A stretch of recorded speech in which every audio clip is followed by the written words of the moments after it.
Dear Professor Julia Greer, dear participants, dear colleagues and friends, a very warm hello everyone and welcome.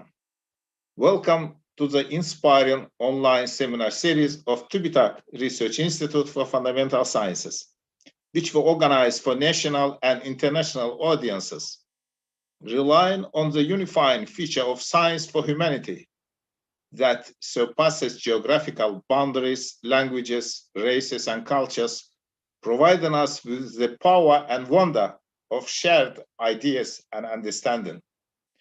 We also organize these seminars to minimize the negative impacts of COVID-19 situation in the world on scientific thought and its creation.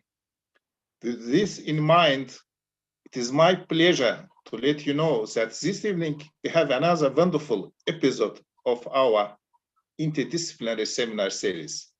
And I have a distinct pleasure and honor to introduce you our very special speaker, Professor Julia Greer from California Institute of Technology. Professor Julia Greer has kindly agreed to join us for this seminar, and she is going to give a great talk entitled Materials by Design, Three-Dimensional Nano-Architected Metamaterials. Professor Julia Greer is a Robin and Donna Mettler Professor of Material Science, Mechanics, and Medical Engineering, and the Director of the Kavli Institute at Caltech. Greer's research focuses on creating and characterizing classes of materials with multi-scale and microstructural hierarchy with combined three-dimensional architectures with nanoscale induced material properties. Her specific topics include applications of three-dimensional nano and micro-architected materials in chemical and biological devices, ultra-lightweight energy storage systems, filters for purification, and chemically assisted separation, damage-tolerant fabrics, additive manufacturing, and smart multifunctional materials. Professor Julia Greer obtained her Bachelor of Science degree in Chemical Engineering with a minor in Advanced Music Performance from MIT in 1997 and a PhD in Material Science from Stanford University. She worked at Intel Corporation between 2000 and 2003 and was a postdoc at Palo Alto Research Center in California from 2005 to 7. She joined Caltech in 2007 as an assistant professor and was promoted to full professor in 2013. Professor Julia Greer has earned many awards, such as being named a CNN 2020 visionary for her work investigating how materials behave at nanoscale. Hige Award for of the American Association for Advances in Functional Materials, and many others. She was named a Vannevar Bush Faculty Fellow by US Department of Defense. Her work was recognized among top 10 breakthrough technologies by MIT's Technology Review. Julia Greer is also a concert pianist. With this, I want to thank once again Professor Julia Greer for joining us this evening. Julia, we are very honored to have you with us. Здравствуйте и доброе утро. You are welcome to begin your talk, please. Thank you very much. It's actually, you keep on saying evening, but for me, it's just the morning here. It's just about 9 in the morning. So yeah, so здравствуйте. Thank you very much to my host, and certainly doing this in the virtual platform has become the new normal. So we're all doing this virtually. So I started sharing screen. Let me do this one more time here for you. You've now, can everybody see my screen? Yeah, it's perfect. Okay, so I'm going to put it in the presentation mode. And I'm happy to answer any questions. This is going to be a lot of information. And so once you, maybe once the talk is over, I would be happy to entertain as many questions as you have. All right, so you've been staring at this title for some time now, Materials by Design, so that probably makes a lot of sense.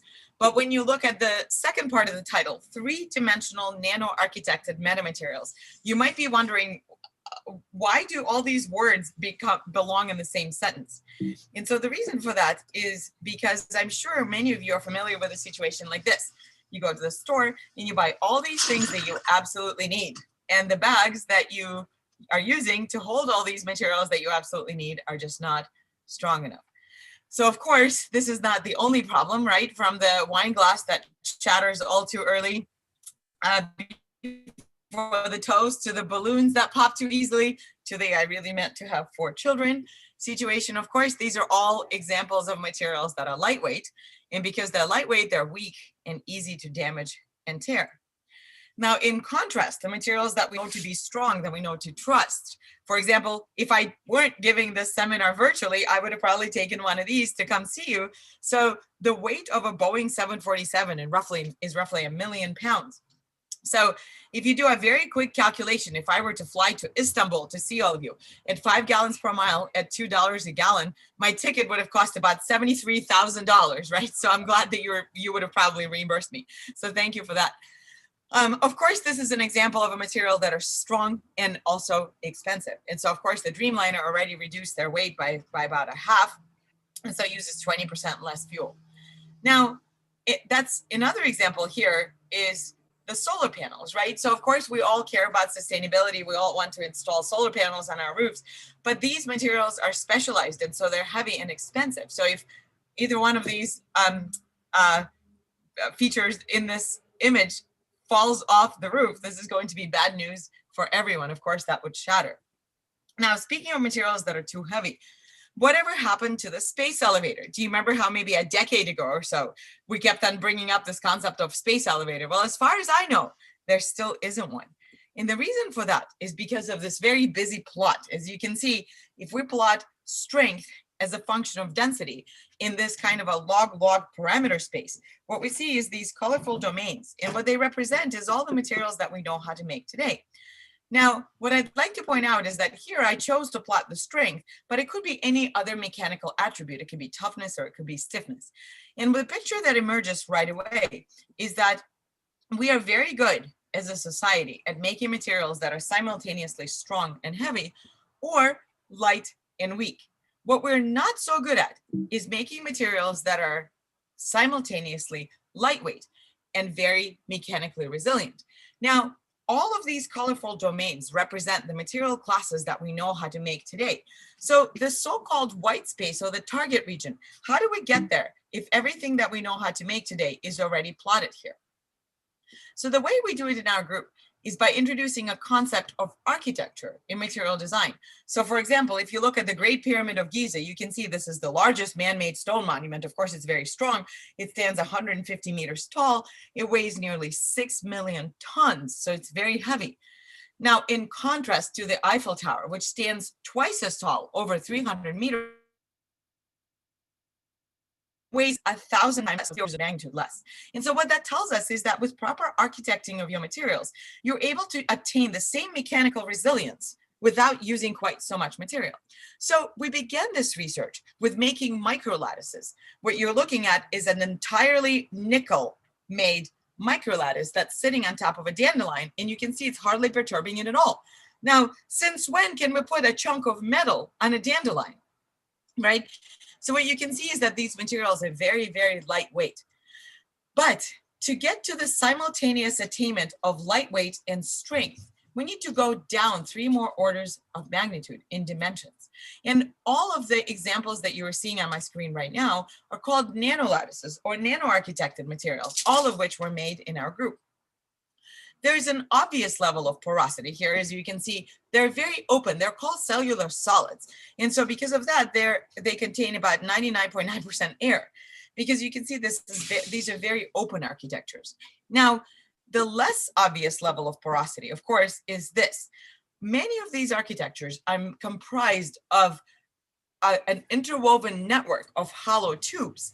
And the tubes are hollow on the inside. And so the largest dimension of the solid at any location is just the wall thickness of each of these tubes, which can be on the order of 5 or 10 nanometers. So you can imagine that this single material embodies every length scale from 5 nanometers or some nanometers to hundreds of nanometers to microns and eventually millimeters and centimeters.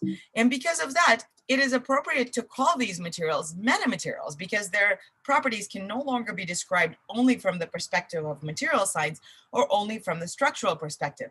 At these length scales, at the nano length scales, these properties are no longer independent of one another. Now, I demonstrated to you that these are very lightweight, but I have yet to show you why they're high strength.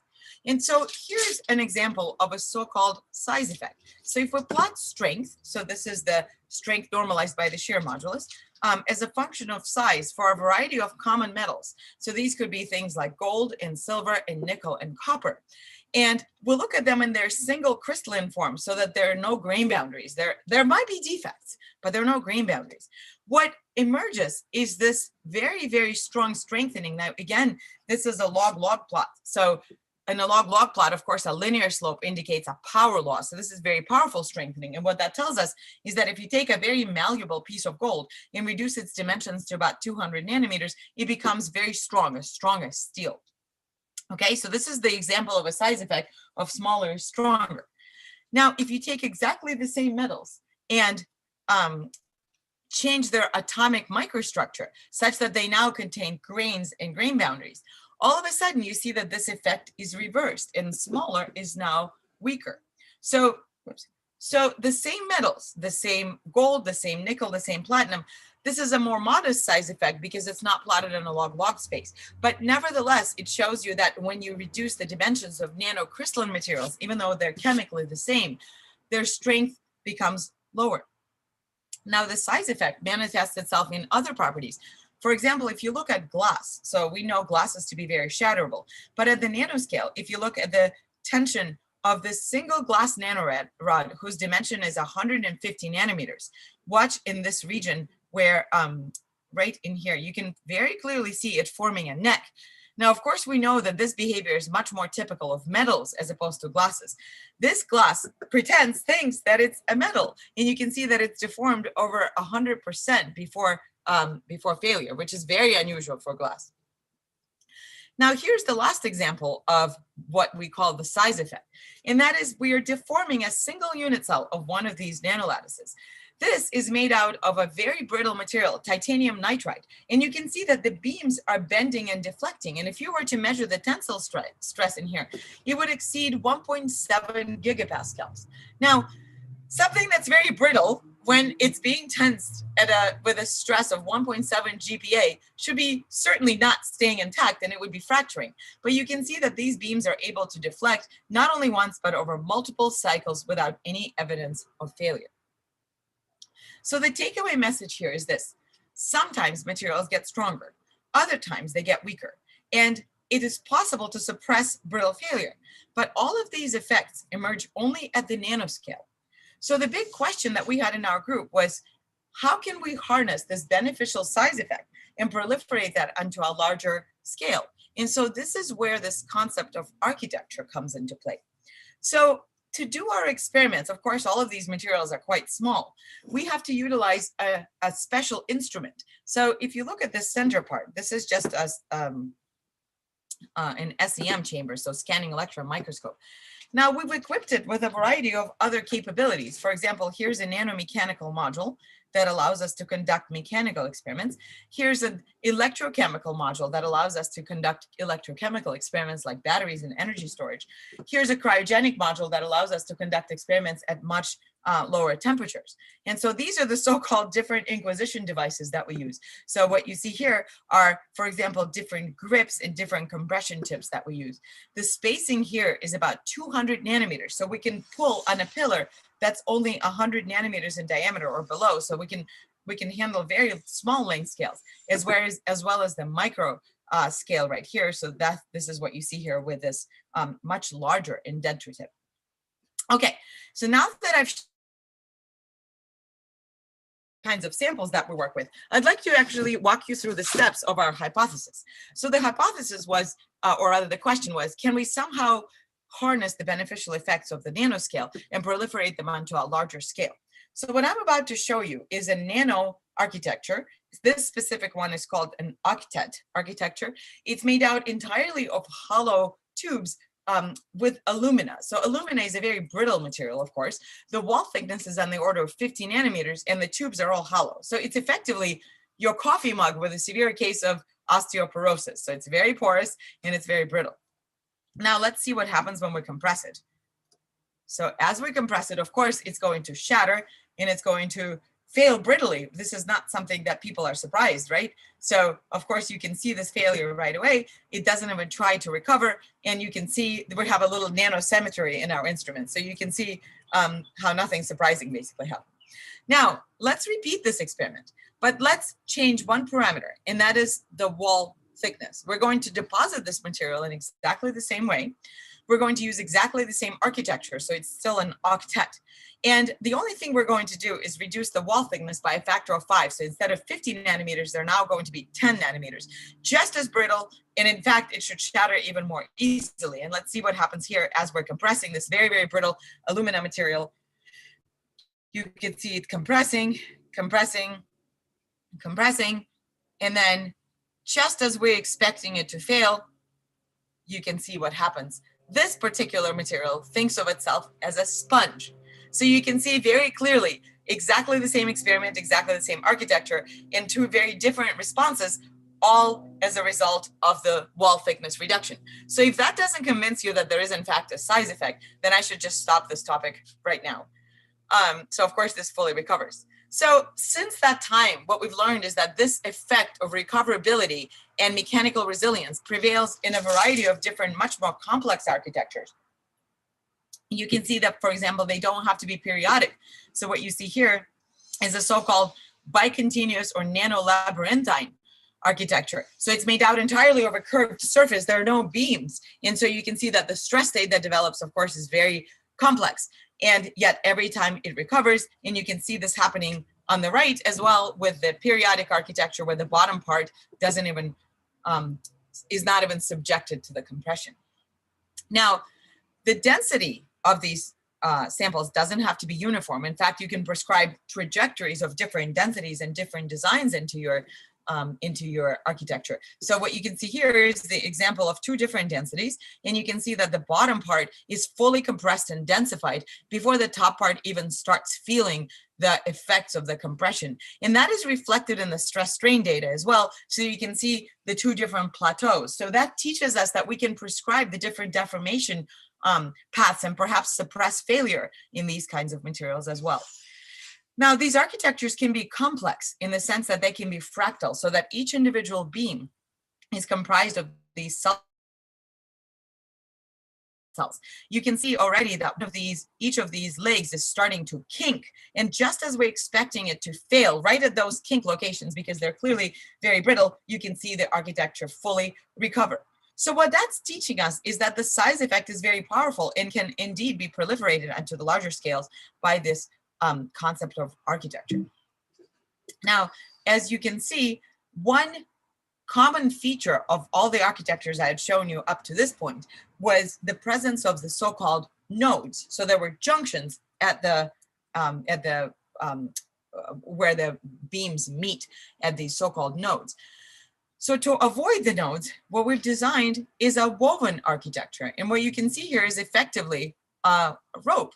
And so these are comprised of various strands, like a braid or a spiral. And so at the nodes, we no longer have any of these junctions.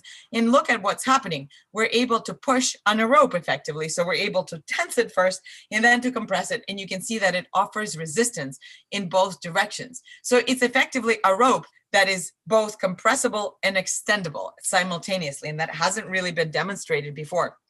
And so what you can see here, of course, is how much more strain these types of woven architectures are able to attain. Now, the question is, why does it happen? Why does it happen that these hollow architectures that are made entirely of brittle material are able to recover? Well, the answer actually lies in mechanics. So if you look at failure mechanisms in beams, what we know is that these hollow beams, the situation on the right, experience a local instability called shell buckling. And that is effectively what your soda can would do if you were to step on it. Now, it turns out that there's this critical ratio of wall thickness over the diameter of the beam. So if you just make a very simple model, and you can see this beam, and so the wall thickness is T, and then the radius is A, you can set the failure criterion, and that is that, of course, the local buckling would occur at something where the critical figure of merit is this T over A ratio, and then the yielding in this case would certainly be failure since it's a brittle material. So setting them equal to one another, for this particular material, alumina, we can come up with the critical fraction here. So this T over A critical for this material is about 0.03. So let's see what happens here. So it turns out that for the 10 nanometer wall thickness, this critical ratio of T over A is below 0.03. And so what you can see is that for each unit cell size, for each type of sample, it fully recovers. And you can see that from the data, certainly going back all the way to the zero strain. And this image after the deformation, you would never be able to tell that this is taken after the deformation because it looks exactly the same. Now, as we increase the wall thickness and get first to the critical thickness and then exceed this critical thickness, what you can see is that the deformation becomes a lot more jerky, a lot more catastrophic, and certainly the material is not able to recover after that. So what that tells us is that the answer must lie in mechanics, right? So let's see how close we got to this theoretical maximum and whether we got into this white space. So the plot that I showed earlier of strain of density, these that you saw, and these oblong regions are the data that we had taken through the years. And what you can see, is that we already, for example, by creating hierarchical nanolattices, we already reduced the relative density of these architectures by 2 orders of magnitude. And we certainly have ventured into the white space. And this was at the time when we started doing this work, and we and perhaps many other groups can now do a lot better in getting closer to the theoretical maximum. Right. So now the question is this: if it's all about the critical wall thickness to diameter ratio, just like we showed for the recoverability, that means that if we were to build a building where each beam had a thickness of 10 centimeters and had a radius of 3 meters, and then we constructed a giant building like this, maybe you guys have something like that in Turkey, and a big giant came and stepped on it, it should just spring right back, just like our architectures do, right? So hopefully you're all smiling, because of course that would never happen, because a building would never recover like this, right? So why not? The mechanics tells us that as long as the T over A is below this critical ratio of 0.03, we should be able to observe this recoverability, but we don't observe this recoverability in large scale, of course, right? So how does the size effect manifest itself here? So it turns out that the answer is all in defects. Of course, brittle materials all fail at flaws. And before any of the beam members in a building has a chance to recover, the material will locally fail at one of these flaws, because the probability of finding a flaw or multiple flaws of certain sizes in something that's 10 centimeters thick is 100%. So when we globally apply some kind of compression, the local stresses ahead of these flaws will always exceed the globally applied stress, and certainly the material will shatter and will break before any kind of structural instability takes place, like shell buckling. Okay, so because it's all about defects, let's talk a little bit more about them, and let's use carbon as our model material. So what we made here is a carbon, glassy carbon, so you know, a pencil lead effectively, pillar. So this particular one is on the order of 1.6 microns or so, and we're compressing it. Now, you all know what happens if you push really hard on your pencil lead. Of course, it's not compressible, and it starts shattering. And look what's happening with this pillar. It's now at a stress of 5 gigapascals. So this is a very, very high stress. You can see that as we're compressing it, it's really not enjoying itself. It's bending out of plane, of course, and then it fully recovers. So this very brittle, very strong carbon material thinks of itself as rubber. So how can that be? That is very, very unusual, right? And so what we discovered is when you look very carefully at the microstructure of this glassy carbon, you see these curved strands.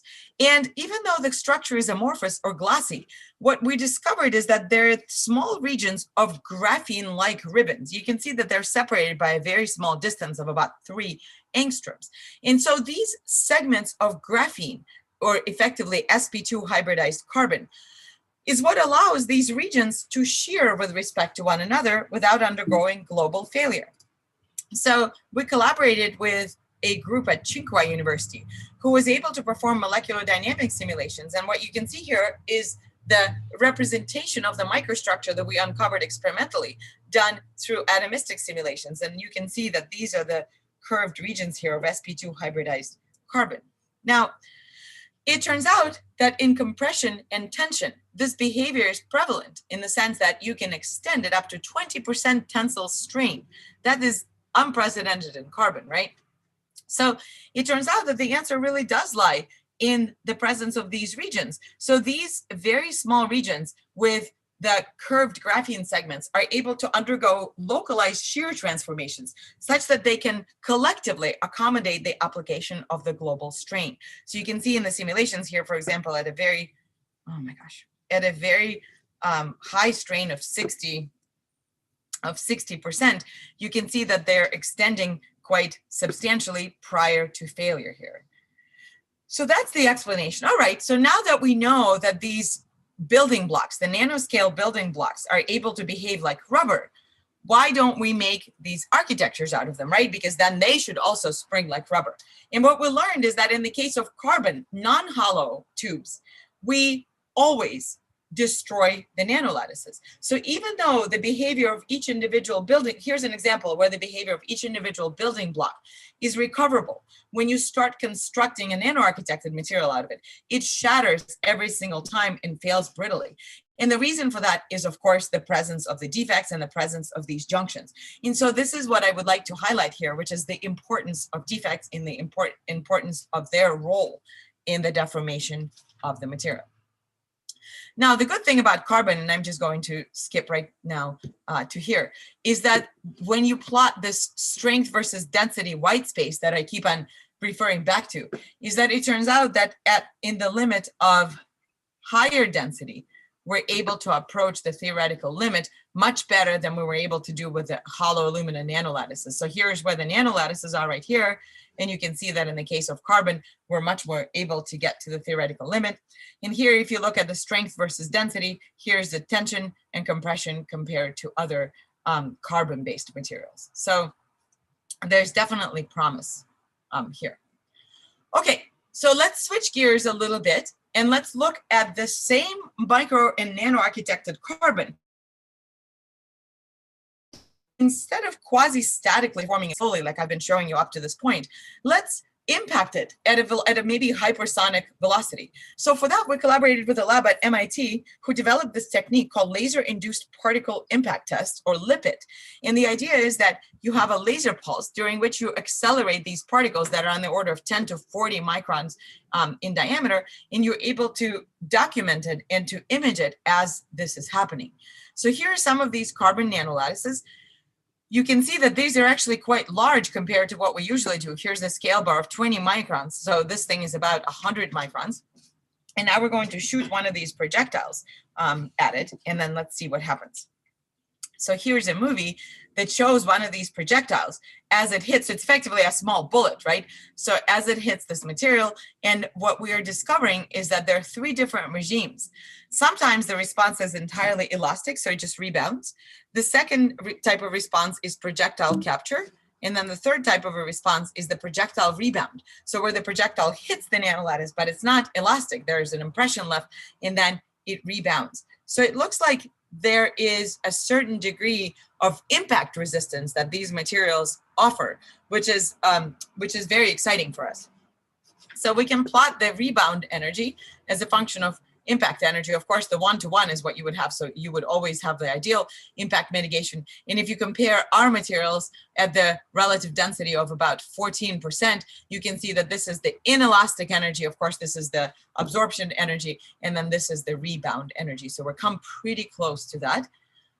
Now, this is for the relative density of 14%. So these are very, very porous. Now, as soon as we increase the density to about 23%, so it's about 1/5, right? So they're still not very dense. You can see that we get very close to the ideal impact mitigation in the sense that all the impacts are absorbed. And when we plot the specific impact energy, of course, that's normalized by the density or normalized by weight, you can see that our materials actually outperform Kevlar and many other materials that exist today, especially at the impact velocities that approach 1 kilometer per second. So we're very encouraged by these results and are hoping that maybe there will be some impact resistance and shielding that they offer.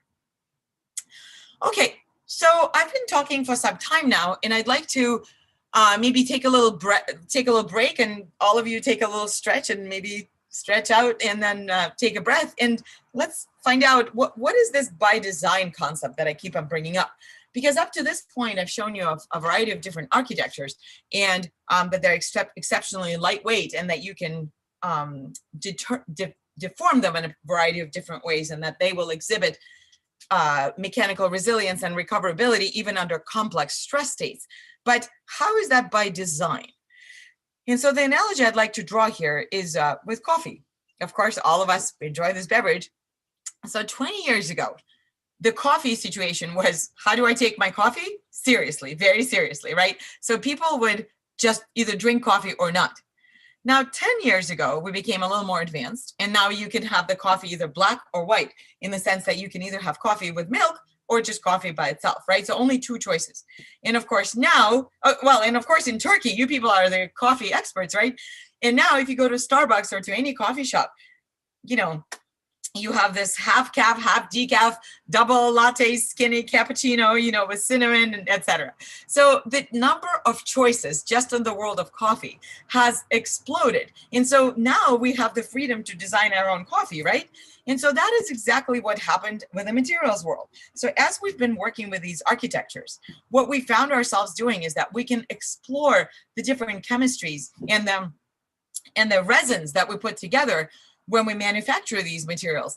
And instead of buying the commercial resins, we can start synthesizing them ourselves.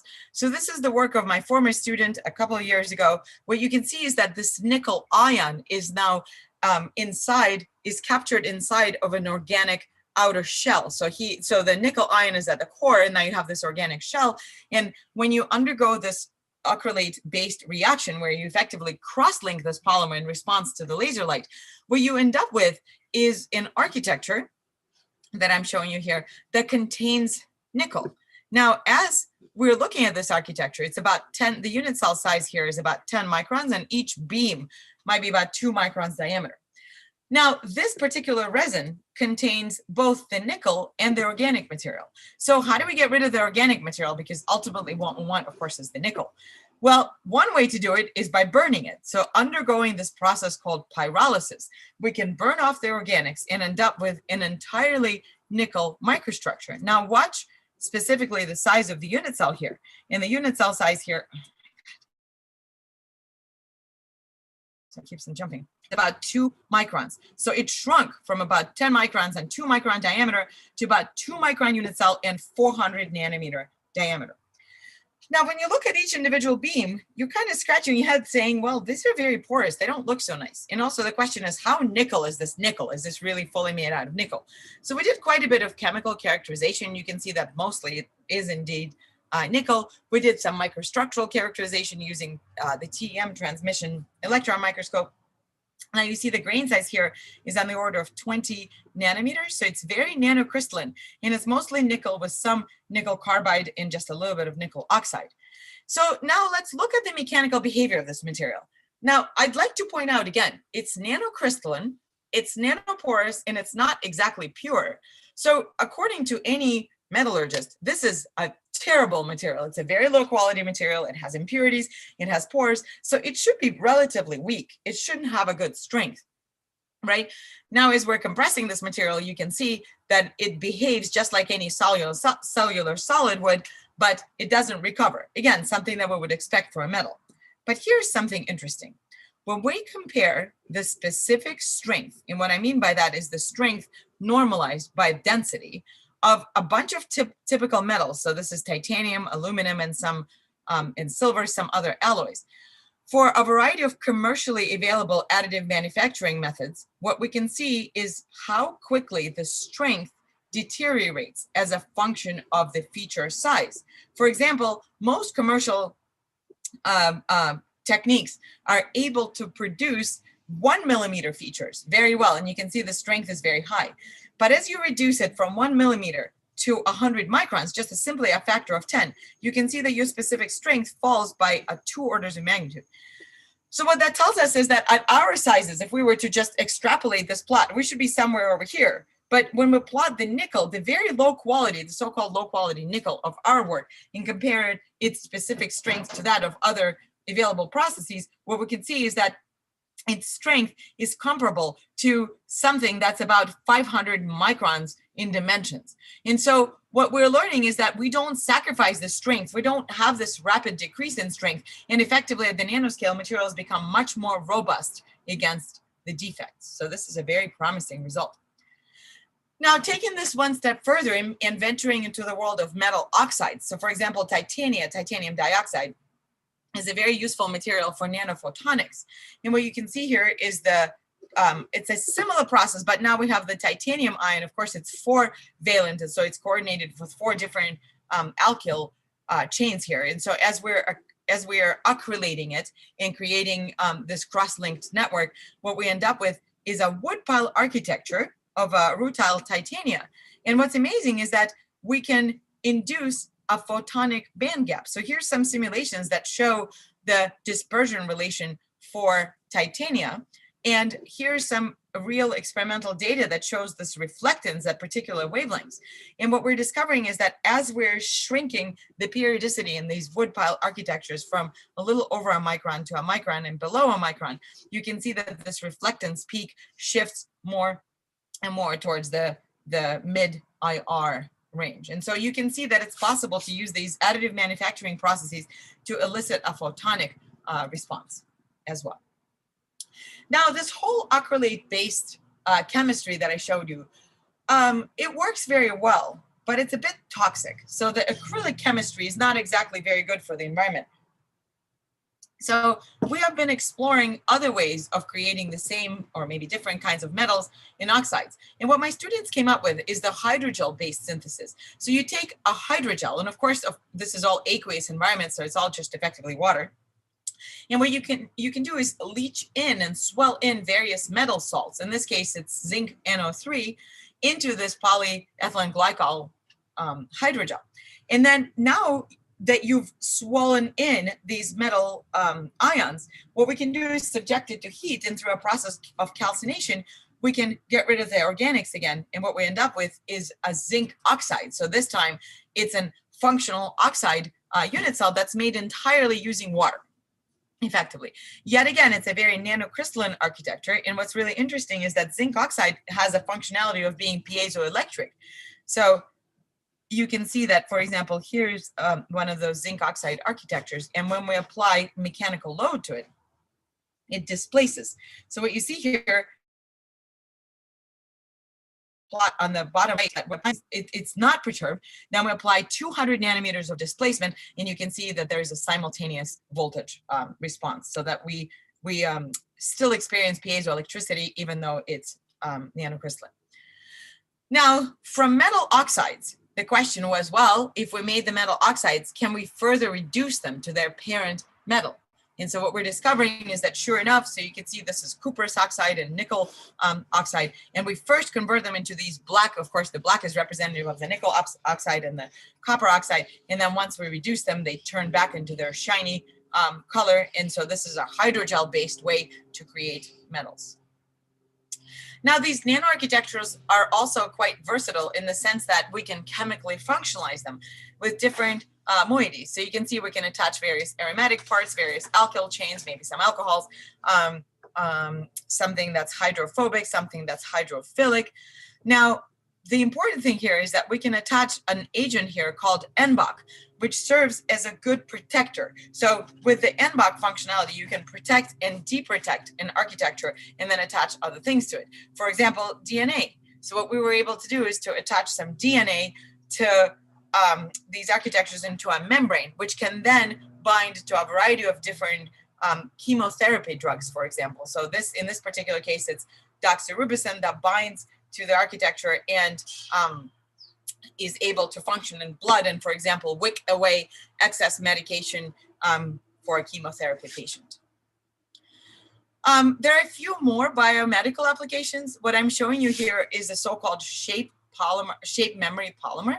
So there are two different chain builders and a cross-linker, and the idea is that we can take a certain shape and then we can heat it up. And as we're heating it up, we would deform it into a configuration that we want. And then when we cool it down under stress and then remove the stress, it stays in this shape. So imagine that you're working with something, with an umbrella or with a balloon, right? So you can collapse its shape. And only when you start heating it up, for example, like in a hot air balloon, would it go back to its original shape. And so these types of polymers remember their shapes. And so this is demonstrated in various figures here. So you can see that there's a flower whose petals open up as we compress them. You can see a various tower. So here's a tower that we compress that's coming back upon the application of heat. And so this could be very useful in the world of microstents and other biomedical applications. Okay. I'd like to finish by going a little bit into the energy storage. So many people these days are working on lithium-ion batteries. And so using this kind of an approach that I just showed you, this hydrogel-based approach, we set out to make a complex oxide. So this is lithium cobalt oxide.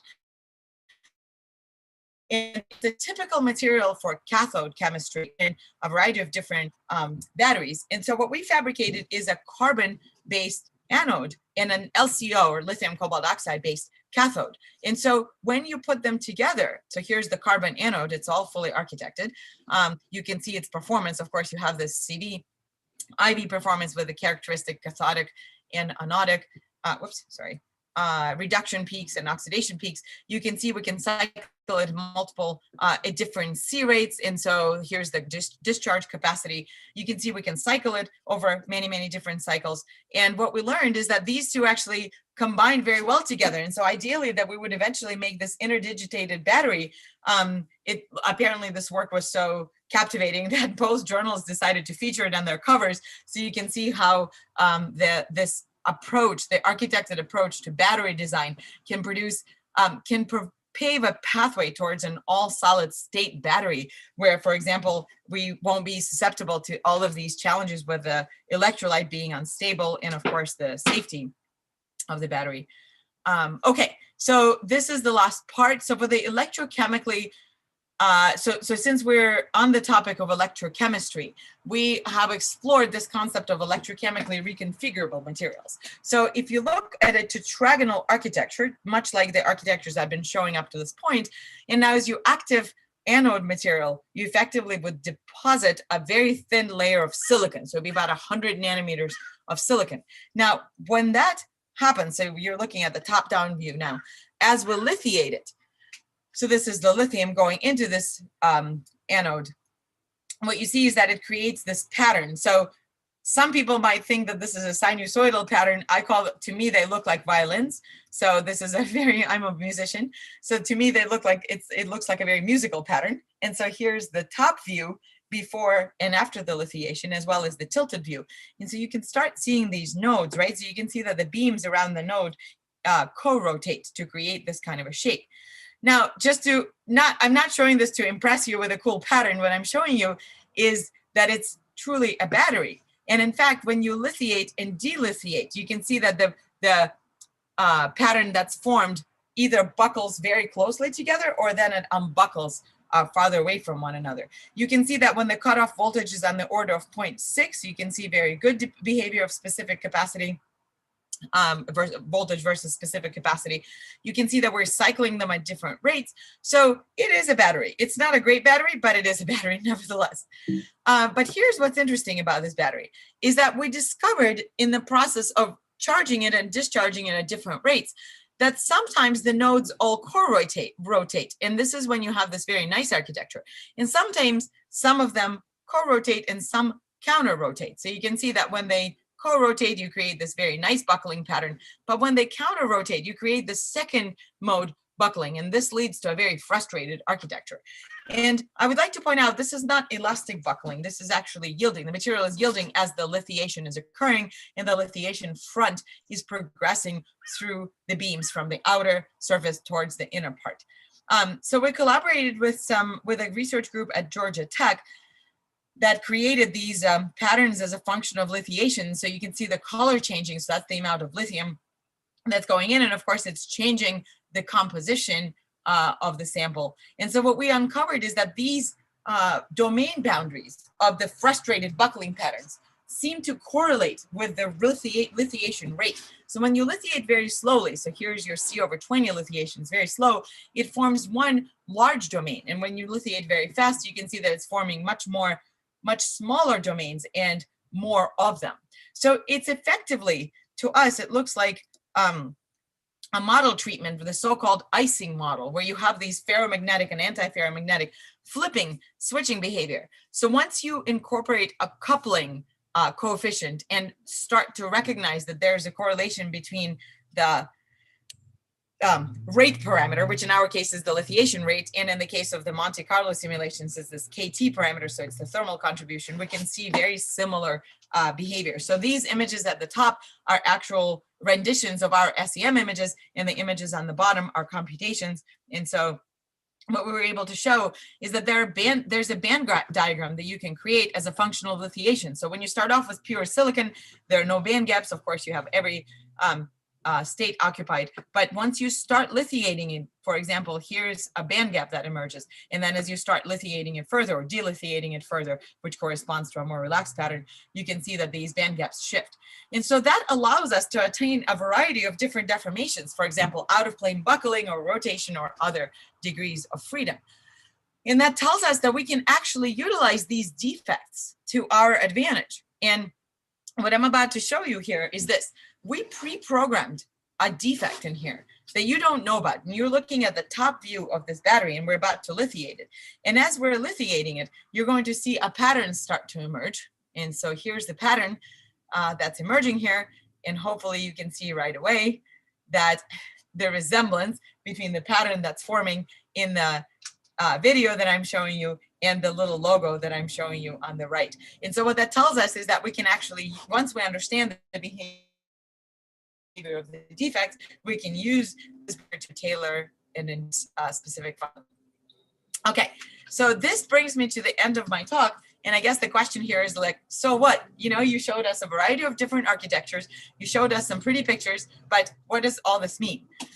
And I'd like to leave you with the following message. If you're clever about three very important aspects of material creation, one of them, of course, is the specific architecture that you're using to develop your new material. Does it need to be periodic? Does it not need to be periodic? What kind of underlying constituent solid you're using, and what functionality are you hoping to elicit? That plays a tremendous role in governing how your material will behave, and especially affects its density and weight. The second part is the nano size effect. How does your specific material respond to the nanometer length scale? Does it become less brittle? Does it become stronger or weaker, or maybe it's not affected at all? So it's very important to understand the various aspects of the size effect when you develop new materials. And then, of course, the third aspect is the atomic level microstructure. Is your material crystalline or amorphous? Is it single crystalline or is it nanocrystalline? And those are all very important aspects. So if you're clever about these three specific tuning knobs, so to speak, you can create entirely new material classes. And the reason why you would want to do that is so that we can start living in a world where instead of hearing aids, you can just write the cochlear bone directly in your ear. And so you would never need to wear these bulky hearing devices. Your iPhone 83 would hold its charge for 83 years without needing to be recharged. Of course, we're going to be able to build much more reliable and much more capable batteries.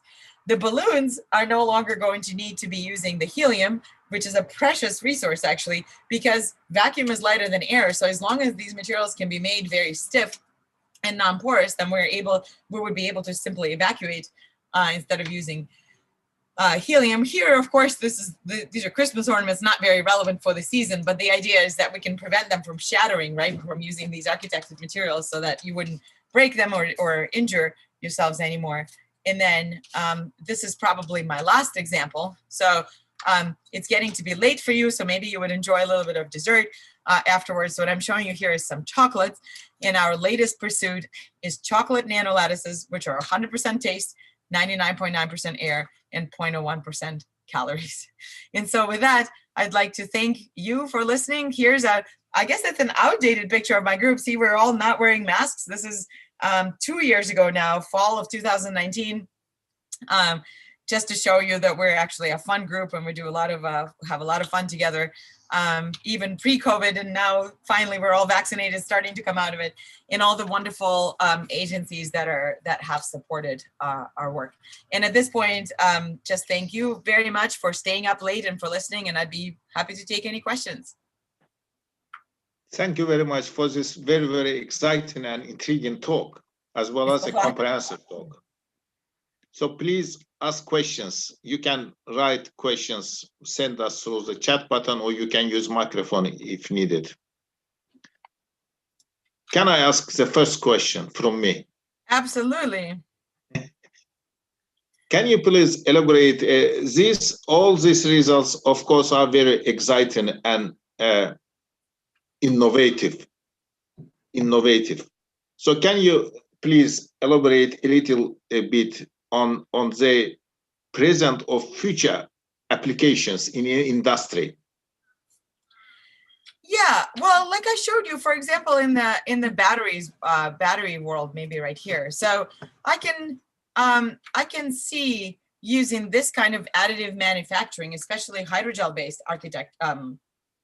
manufacturing, to create intricate geometries of these, and for example, battery electrodes, right? Or any kind of a shape that requires sophisticated shape, like tungsten, for example, is a very hard metal to work with, right? So this kind of additive manufacturing allows to manufacture parts out of tungsten, for example, right? With very intricate shapes to begin with. And so it allows the creation of just what you need. So there's not any process where you start with a large bulk precursor and then you carefully out what you need. Instead, you make you need. So it's a lot more wasteless. It's a lot less wasteful of a process compared to commercial processes today. And it's very capable of producing specifically what you need. So I showed you some applications in nano-photonics.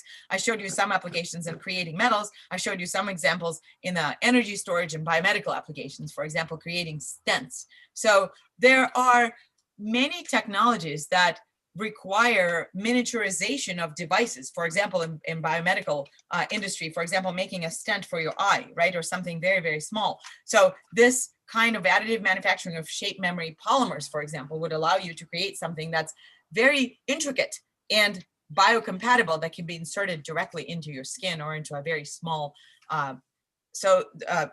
vein. So we see a tremendous potential in developing this kind of additive manufacturing approaches to a variety of different applications where miniaturization and shape integrity are very important, as well as the payload. So sending anything up into space or up in the air, where of course these are made quite lightweight at the same functionality. So that's how I would answer this question. Thank you. Thank you. We have received a question from Gözde. Thank you for this great talk. How often do you use computational techniques in your research? And if you do, how useful do you think it is? We use a variety of computational techniques. So I think I showed some molecular dynamics simulations that were right here, right? So for anything where we're trying to understand the nanometer scale fundamental behavior of the materials, we very often resort to molecular dynamics. So we do quite a bit of atomistic simulations. At the larger scale, what we do quite a bit is computations that are continuum based. And maybe let me see if I'm showing you here. There's some continuum based computations that we have utilized in our work, which of course predict things like the influence of the nodes on the geometry, right? Or any kind of, or like this, I think I showed here. Yeah, so here's a computational technique, right? So this is all continuum based, and this is anything from FEM type modeling to the sophisticated models where we collaborate with other groups who develop theory to Monte Carlo simulation. So we most certainly use quite a bit of computational tools, but we don't develop them. So we either do it through collaboration or through other means.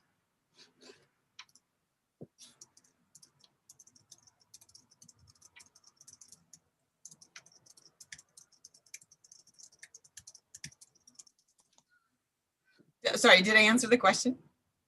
Yeah. Okay. Thank you. No problem.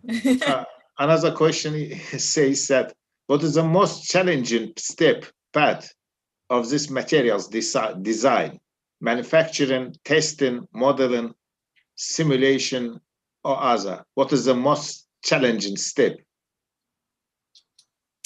You know, it very much depends on the type of material that and the functionality that you are working with. So it was very challenging to develop all of these additive manufacturing processes. So for example, this, where's my little hydrogel based? This process was pretty hard to develop. This, we didn't know. So basically developing the new resins has proven to be pretty challenging because we didn't know if the chemistry was going aqueous photoresins while swelling in the different metal ions if it was actually going to work. And then we didn't know about the process of calcination if this was going to be possible, right? So creating these kinds of processes is always very challenging because we don't know what to expect. So the processing step is very much challenging. In this shape memory response was very hard as well. So I would say probably the synthesis to get to these 3D architectures is probably the most challenging step, just because it's such an unexplored parameter space that you never really know if it's going to work.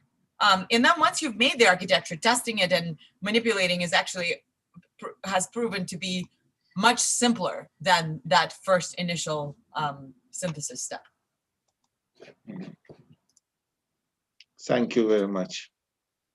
Of More course. question, please.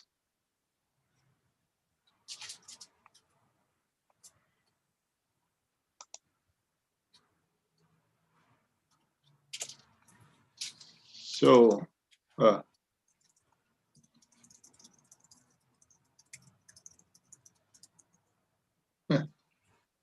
we have one question again. Thank you for this great presentation. Have you ever tried to manufacture lighter than air designs? Lighter than air. Lighter than air. Okay, yeah. I don't know about lighter than air, but these guys are all lighter than water. And actually some of these are 99.9% air. So I don't think it's possible to make lighter than air, but we've certainly gotten pretty close. So a lot of these architectures that you see here are pretty lightweight. So do you use machine learning techniques in your studies? You know, I know it's a really hot topic. We should, and I think the whole community is very interested in that. We haven't really incorporated them too much yet. There's still quite a bit of learning to do in the deterministic way, but we probably will at some point to understand. We're much more interested in the effect of defects. And of course, the defects would lend themselves to machine learning in the sense of how much does each type of defect make a difference, right? So for example, in these kinds of architectures, if you take out one bar, it probably wouldn't affect the behavior of the material. Well, what if you take out 2 bars? What if you take out 3 bars or multiple bars? At what point does it start affecting the material behavior? And then can you incorporate that kind of defect tracking into the in situ process as you're making these architectures would be a big question. And so that's what we, this is where the machine learning could probably really help. So, yeah, so we haven't actively started yet, but we are thinking about it. Thank you. Of course. Another question sent us through YouTube chat. which says, how large have you been able to make these nanostructures before they start to degrade and do not have the same strengths compared to nanoscale? Sorry, how much do they last? Yeah, Is that the question? How large have you been able to make these nanostructures before they start to degrade and do not have the same strengths compared to the nanoscale? Personally, I did not understand. It depends, it depends on the material, of course, right? So it depends whether it's a ceramic or a metal or carbon. Some of them, like the carbon materials, for example, are very, very stable, but polymer materials are really not, right? And so they start to degrade right away because of humidity and moisture absorption. So it's very much material specific. It's not so much nano specific. The nano part actually comes in through, I guess there's a lot of surface area that's exposed. And so if you're making it in the glove box, and they would be susceptible to moisture as well, right? So as you're increasing the surface area to volume ratio, this is where the stability would come, or the degradation would come into play. So yeah, I would say that it's a lot more of a function of the material type and a lot less a function of the architecture. But yeah, probably by exposing a lot of surface area. Thank you. More questions, please.